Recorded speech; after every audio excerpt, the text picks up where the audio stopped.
Hi everybody, so in this video we're going to be talking about just some of the basic materials that you will be using to build your models. And by models I am referring to the scenic pieces that are going to go inside of the model box that we've already built of the theater, right?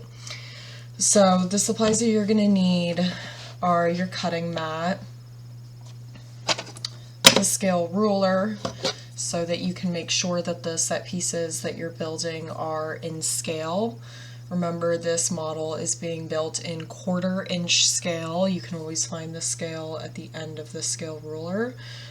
So since the theater box is built in 1/4 inch scale, you need to make sure that your scenery is going to be built in 1/4 inch scale as well.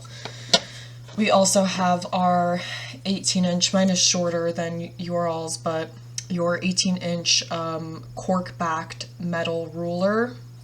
Again, mine doesn't have cork. I have this masking tape instead on mine to give it some grip so it doesn't slip all over the place. You're going to need your X-Acto knife as well as your replacement X-Acto blades, because we want to replace our blades when our knife gets dull.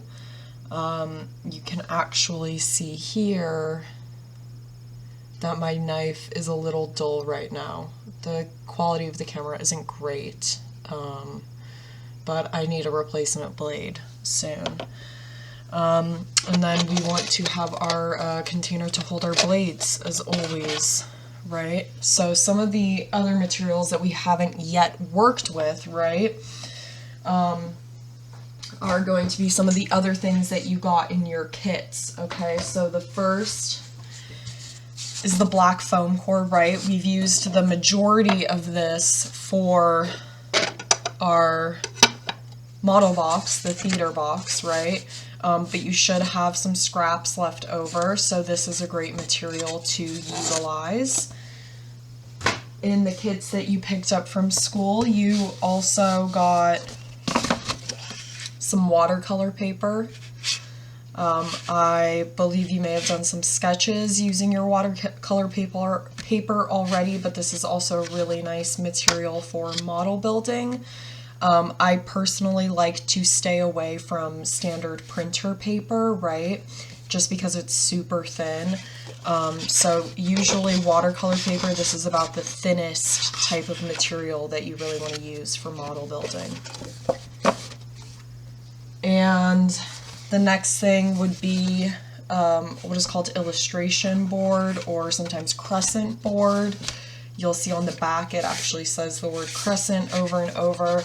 This is a really nice material for model building because of its thickness, which the camera isn't really capturing here, but you'll be able to see that yourself when you actually hold it.